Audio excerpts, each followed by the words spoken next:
Welcome to Happily Ever After is just the beginning. Keeping your relationship not just together, but happy, and we mean truly happy, is part art and part science. You've come to the right place. Here's your host, Leslie Dories.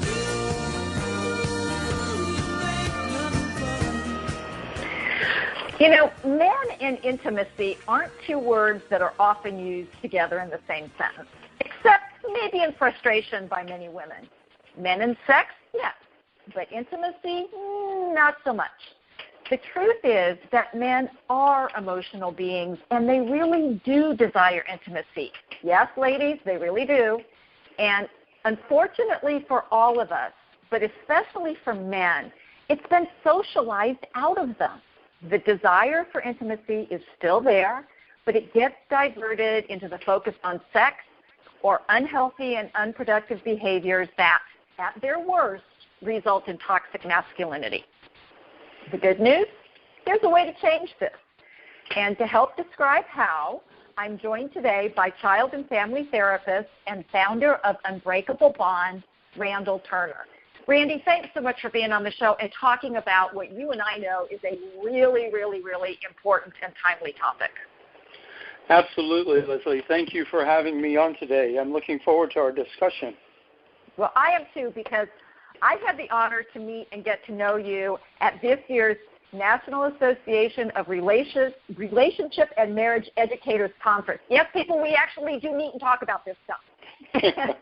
One of the biggest things that struck me in your presentation was the idea that boys have intimate relationships. So can you talk a little bit about that? Yes, and what was interesting, Leslie, is that you and I were the only two presenters talking about men and healthy relationships and healthy intimacy, which I thought was pretty unique. But as I shared with you, research has shown that boys are born with innate ability to have intimate relationships. From infancy to early childhood to toddlerhood, they express and feel and all the same emotions at the same levels and sometimes more intense than the girls do. However, as they begin to, quote, become more of a boy, as it were, yep. And this can happen. I mean, this can happen not long after they start walking. This kind of resocialization where he falls down and, his dad will say, "You're not hurt, you're okay, get up." But if his little daughter fell down, "Oh, come here, let me kiss it." I mean, there's a very different approach to boys, and it starts very early. And so our society, we literally have created a culture that socializes intimacy out of boys as if it's not masculine. Well, and it's really interesting that you say that, because at this conference, I was talking to a woman who went to both of our presentations, and she was talking, and her son, I think, is maybe a year old, maybe 18 months old, and she told me that her mother was on her about picking up and hugging and loving on this little boy, and her mother was telling her, "Oh, we don't do that with boys. You're gonna, he doesn't need that. You're spoiling him." And I'm standing there like, "Oh my God, this is a baby, for crying out loud." See, that's the sad truth. Okay, we have what I call an intimacy ignorance in our society. And we pass that on generation to generation. Not only is it, the way we enculturate our boys, but it's become so much a part of it that it's also women and mothers have, I need to make sure he's strong and nobody bullies him and that kind of thing. But they don't know that you can do both. You can help him, but that's the biggest point when we talk about this, and you've seen this in your work, that there is a real intimacy ignorance about helping men and boys, and quite frankly women, understand that this is how they were innately made, that can be restored, but they need help learning how.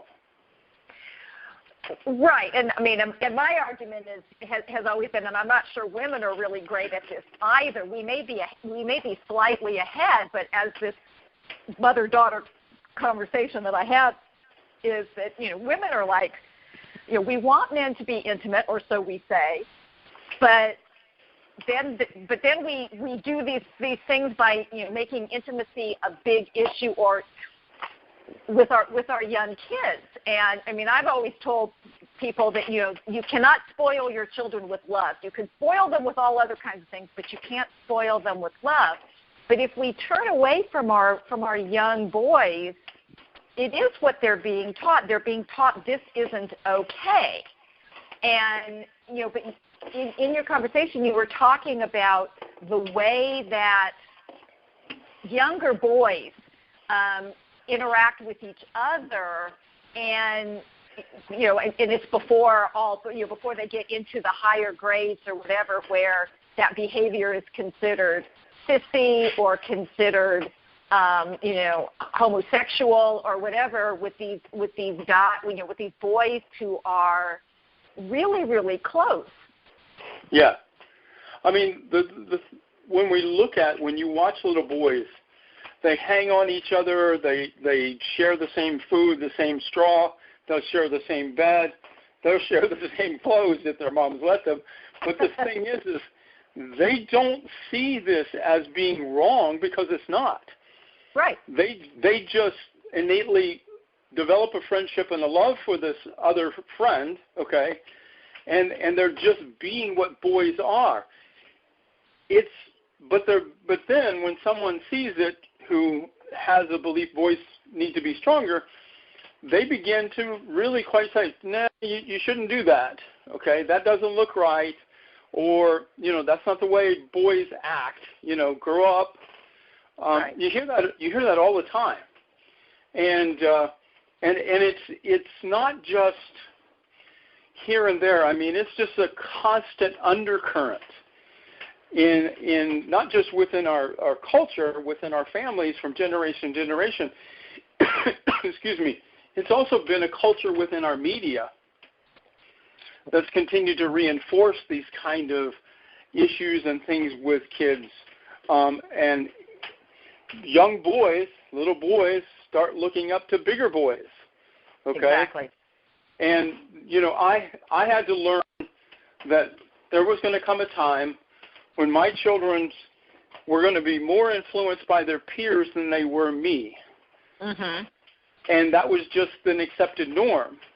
Unfortunately, little boys are looking up to those young men and those men that are heroes, and they're living examples of, you know, yeah, big boys don't cry. Matter of fact, big boys don't show their feelings, and a whole lot of other things. Right, and part of it is, and then I do think it ends up with confusion, because it's not that they don't have these feelings, but then they're actually, they learn that having those feelings isn't good, so they bury them. They're still there, and then they come out, like I was saying before, in potentially inappropriate ways, and they don't understand what to do, and then they're constantly feeling like they're failing because, you know, their partners are asking them for things that they are so very, I mean, I can't even tell you how many men I have worked with who have flat out told me they don't have emotions. And I'm going, I understand that's what you think, but that actually isn't true. But they're so buried, and it's so uncomfortable, and in their minds it's so wrong that it's like, okay, we just don't have them, and we're cutting off, you know, and then we can't have these relationships that we say we want. And one of the things that you talked about at this conference was something called valiantly intimate masculinity, which I love. So what is this, and what makes it important? Well, I was, after reading and doing research on all the things and stuff working with men, I came across this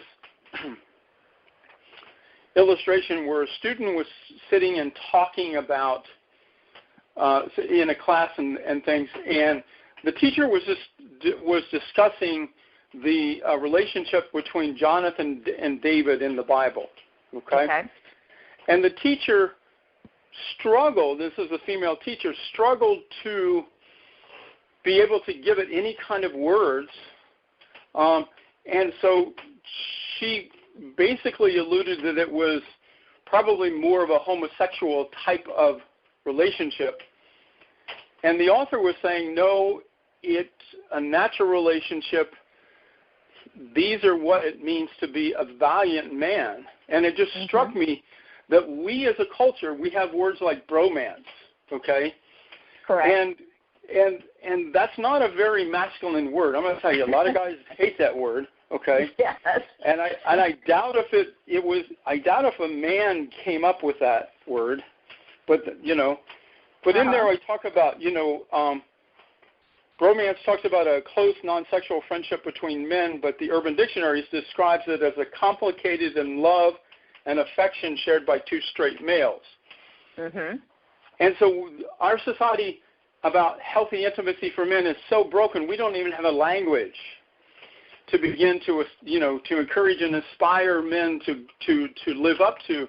And so I came up with the phrase valiantly intimate masculinity, and really talked about that it's men who courageously develop and exhibit an unwavering friendship grounded by a deeply devoted and non-sexual affection with other men. Because we just don't have the words. And we don't have the definition. So I'm trying to actually give language to the masculine culture in an effort because it doesn't exist. And these relationships do exist. And and a lot of times I think it takes a certain amount of confidence in yourself to be able to say to the world, this person matters to me. And it's not, and unfortunately, a lot of men are only allowed to access that part of themselves through the women in their lives, which, one, puts a whole lot of pressure on the women in their lives, and two, really isolates men because, I think that everybody has some challenges in their relationships. I don't know anybody who gets relationships right 100% of the time. This coming from an expert who's married, it's like, I don't get it right all the time.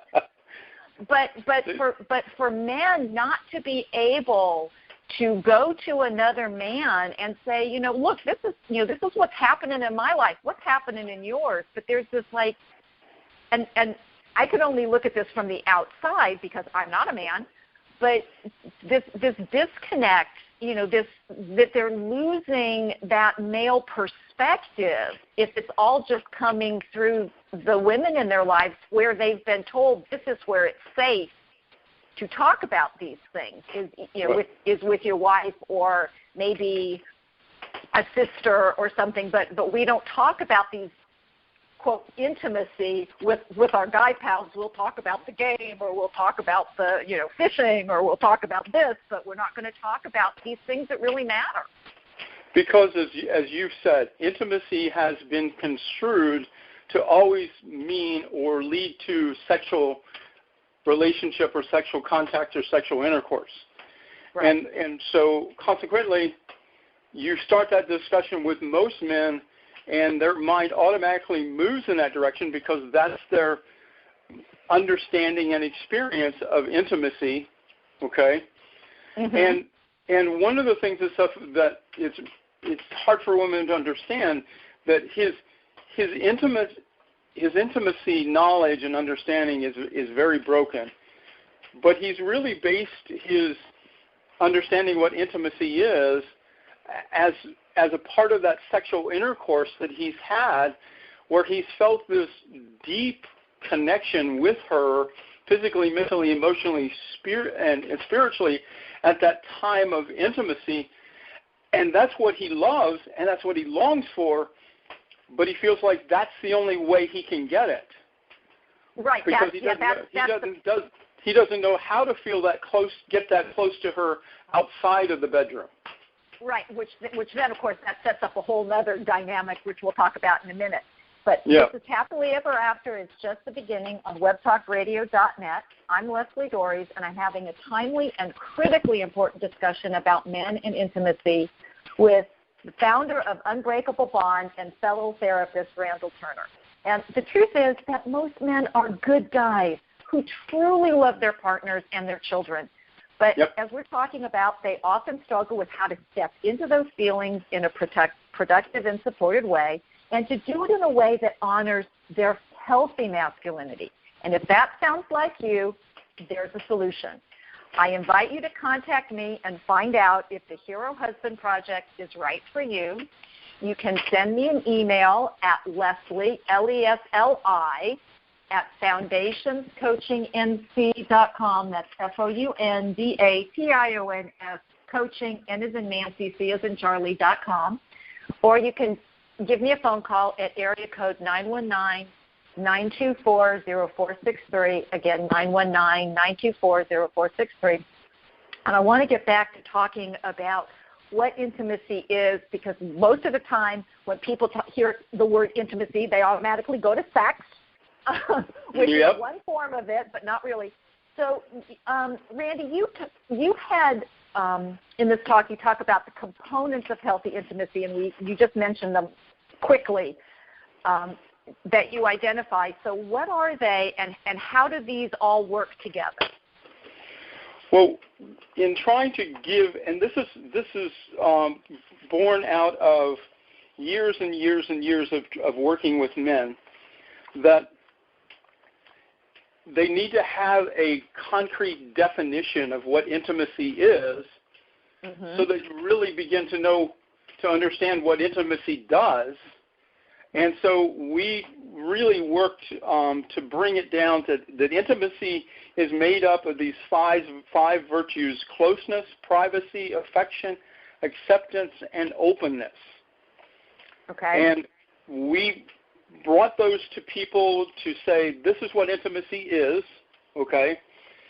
And how does that, line up with what you have understood intimacy to be? And for most people, it's like, okay, I kind of get the closeness and affection, but not really sure. And openness, when you say the word openness, transparency, guys freak out because it's like, no, I don't want to be transparent. I don't know how to be transparent. So we began to help men to have the language and then understanding. Closeness means allowing someone to have really total access to your heart, not holding back. Privacy, really protecting and sharing between the only two of you, which builds trust. Affection, which means you're giving and taking, receiving freely without conditions. Acceptance, really loving them who they are, not who you want them to be. And openness, learning to be transparent and vulnerable. Now those are all. Just by talking about that, I'm scared to death. Now they're all. So, and here's where most people stop, except for you and I, Leslie. We said, that's what intimacy is, now go do it. Yeah, exactly. And they go, okay. But with men, because it's been broken or I call stolen intimacy. Intimacy has been stolen from them as a culture. We now have to begin taking the next step and say, now let me show you how to do this and what this looks like. So when we get them to understand what is what is intimacy, what makes up intimacy, how do you begin to express it? So we talk about expressing intimacy in 5 different pillars. You express it emotionally, intellectually, socially, physically, non-sexual, and spiritually. And we walk with the men to understand, how do you express closeness in an emotional way, in an intellectual way, in a social way, a spiritual way, and a non-sexual physical way? So when we break this down, we literally give the men 25 whole new avenues by which they can actually wrap their mind and their heart around to begin to developing and nurturing the skills that they need to express intimacy in a way that many times they've never understood. But as you do this, you just see that light bulb go on, the aha moments that these guys begin to understand, oh, I can do this. But I have to tell you, Leslie, this was funny. One of the guys in the group, we were talking about the openness and, being transparent and vulnerable. And he was saying, if I went home tonight and became totally transparent and vulnerable to my wife, not holding anything back, we'd be divorced in a week. And I said to him, I said, first of all, let me say this. You're not ready to be open and transparent and, and that kind of not holding anything back. You're not ready for that, but she's not ready for it either. It's something that you learn, and then you learn to work together to grow it. It's not something like you flip a switch and go home and you're a miracle man.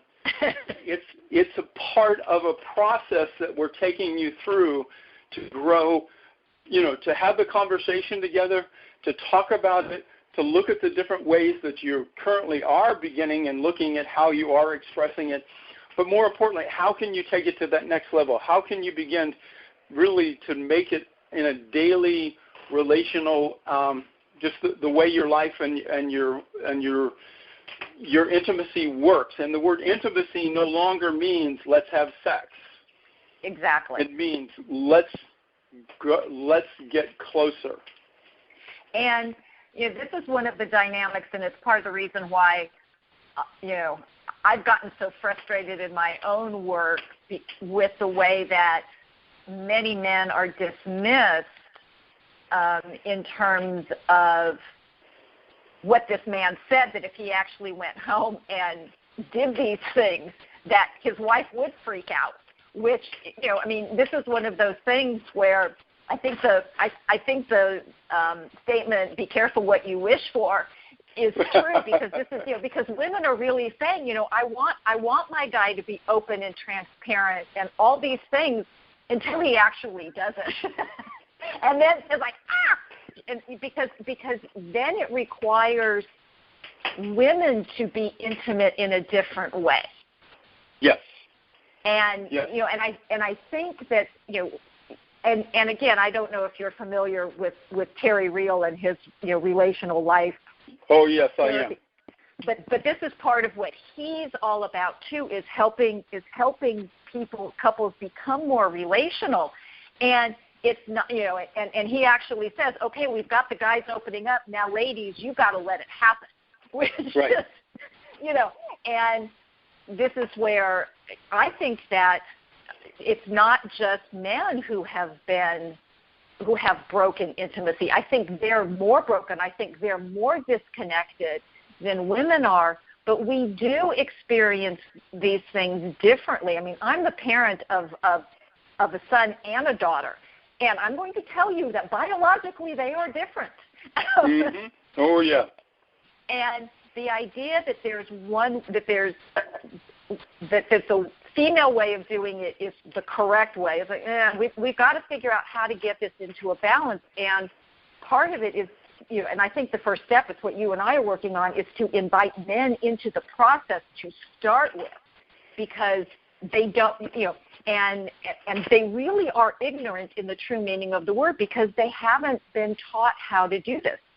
And so you're talking about this being a process, and I love the 25 options, because there are right. going to be some that men, that an individual man is going to be better at. And I would say those 25 need to apply to women as well. That, and then that gives us the language, and I love the fact that you're talking about the language, because if we don't have the words for it, then how do we get that across? And the idea that you had to create this language, which I love, is here's a way to do it, and here's a way that it's going to look different between any two people because of what feels more natural, what's an easier thing to do.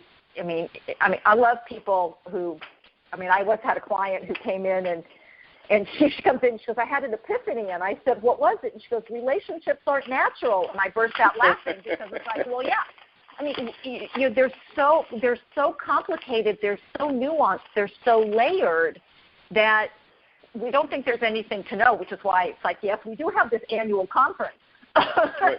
where we have these people who, there are people who actually study relationships. And, we know what it is, but because falling in love, quote unquote, is natural and easy, it's like, okay, then after we're out of that hormonally charged period of time, then what? And this is when, the whole comment of intimacy comes in. So now I'm going to ask you like the $64 million question, like asking for an explanation of how the universe works in 3 sentences or less, is how do we turn this around? How do we get people to know about this, and how do we make it more acceptable for men to claim this natural intimacy that all human beings are born with? Well, I think that, we talk about human beings don't change until they hurt enough they have to, they've learned enough that they want to, and they've grown enough that they're able to. Mm. Well, we've got a host of families and men and stuff hurting. That we've got down. But there's a learning, and the learning is literally, it's not just, and Leslie, you know this very well, it's not just that we're educating the men and their wives and their families, we're educating the educators. Because, quite frankly, the things and stuff that you and I are doing, many are not. They are brushing across these topics as if men already understand it.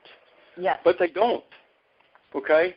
But the men don't have, because they don't understand it, they're not asking any deeper questions because they're kind of coming away saying, well, maybe there aren't any deeper questions.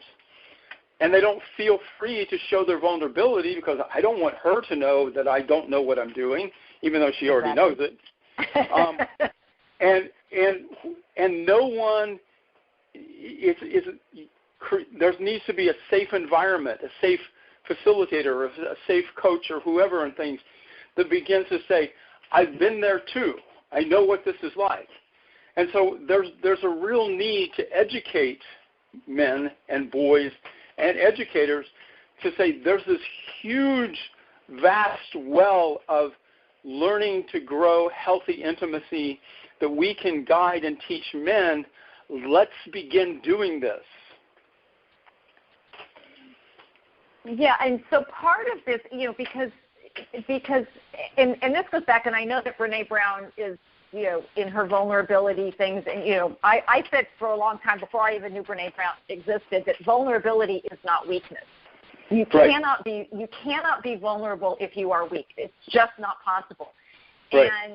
But it's about breaking through, I don't know if we want to call them stereotypes. I don't know whether we just want to call them enculturation.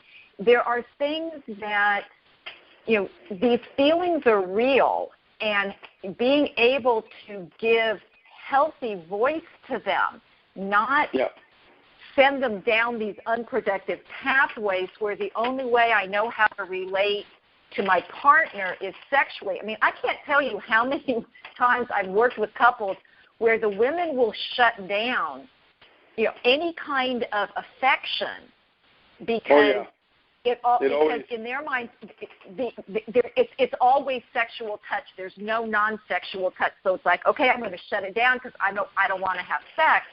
But that's the way that men can access their feelings of intimacy. So it's like going, this is a disaster waiting to happen, or it's already happening, and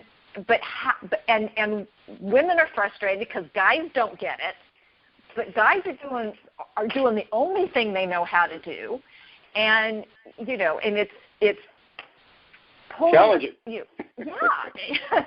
Leslie, I had a client the other day coming in, and he's, I've been working with him, and he's really learning and beginning to apply this. but his wife had a complaint with him. Mm-hmm. She says, "Aren't I attractive to you?" And he goes, "Yeah, you're so beautiful." He said, but she said, "You don't come after me for sex like you used to." Oh, dear. Oh, gosh. And he goes like, "Aren't you?" And again, "Aren't you attracted to me?"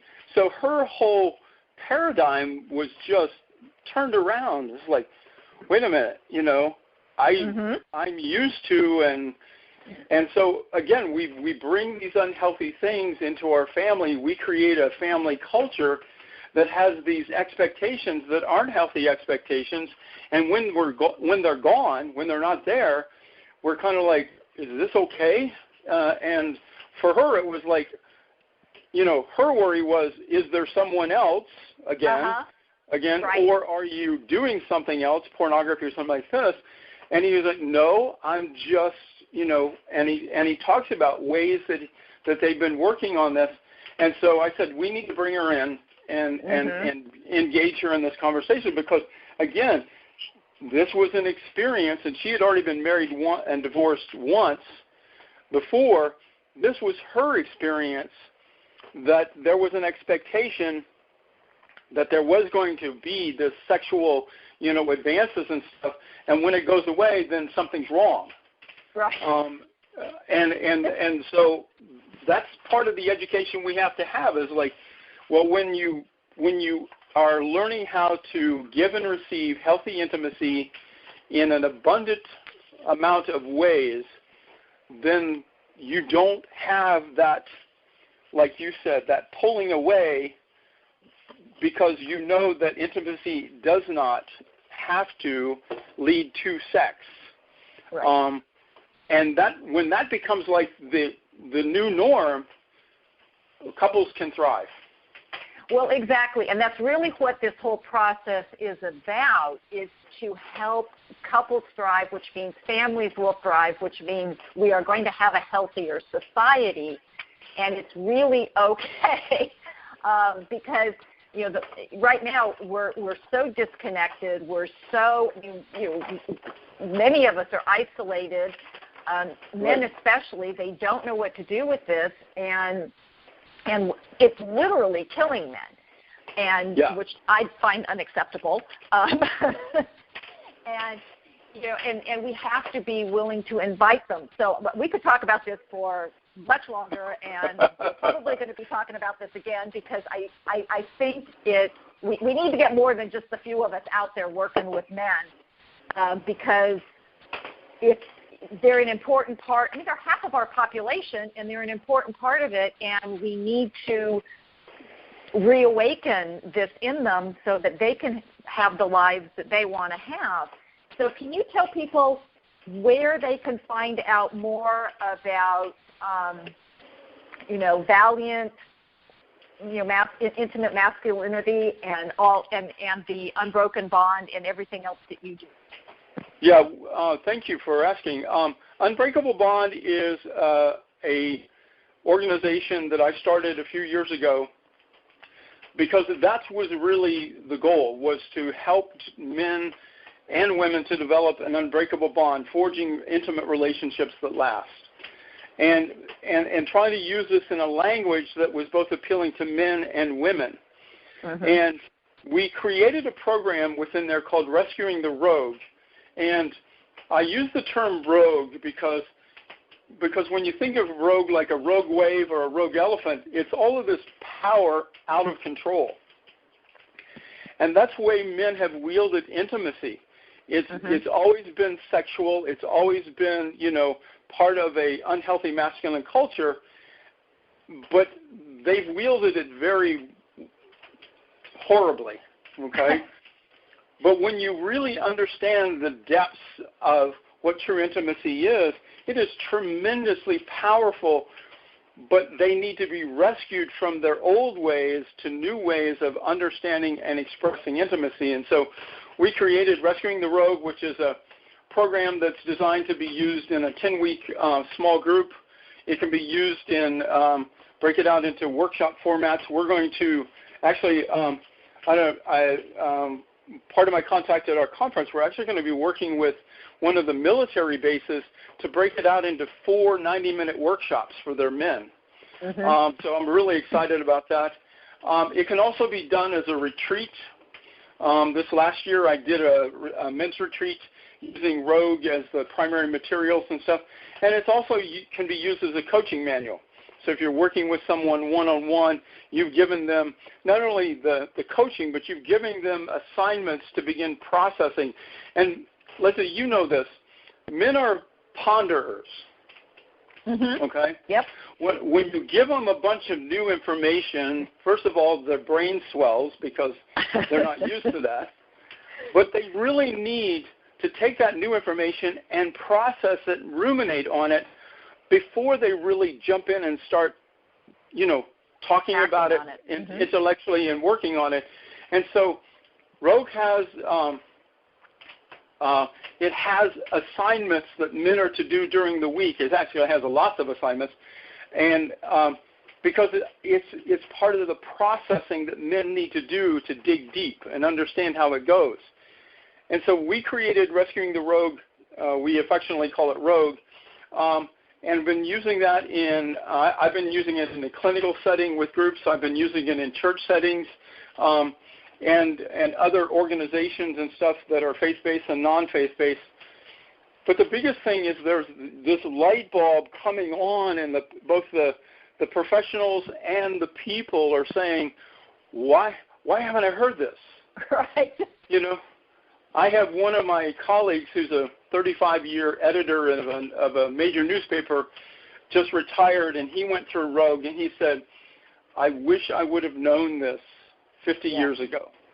Yeah. This is that kind of revelation that men are beginning to understand. And just like your project, The Hero Husband, you take from a strengths-based approach that's mm-hmm. very affirming, that's very educational, but it's also very equipping. You're working through helping men to understand, because nobody's taught them this. It wasn't taught. It wasn't modeled for them. Matter of fact, what was taught and what was modeled for them was just another same old way of doing things. And so right. That's really where Rogue is, and where things like your Hero Husband is. We're doing a lot of education, but we're aspiring them, and I love what you did, Hero Husband. We're aspiring them like a valiant man to live to a higher standard, but we're going to show you how to get there. Yeah. So can you give the website address? Yeah, we're unbreakablebond.org, and it's all words together, Unbreakable Bond, and you can reach me if you want to, is R. Turner at unbreakablebond.org, and I can get you more information. By the way, we're in the process right now of, this morning I was working on the new cover. We just did a major update, edit of Rogue, and it's actually about to go to the printer on the 26th of this month to be ready for the September launch. So you're going to see things changing on the website, and Leslie, you're going to get some copies of it. But yeah, it's tremendous, and I'm just so blessed at how much it's grown and improved. We've been testing this for 3 years now, and it's really doing well. Well, and that's great. I can't wait to get it, because we really need this, because human beings are relational beings, and when only half of the population is allowed to step into that natural state, we all lose. Intimacy, which means into me see, is our birthright. It's how we not just survive, but thrive. So the question that I have for all the men listening, and their wives, if I recommend that you have them listen to this program, it's like, are you willing to step up and claim it in your life? So hopefully you will. Hopefully you'll keep listening to the show and to wonderful guests like Randy. And until next week, stay loving.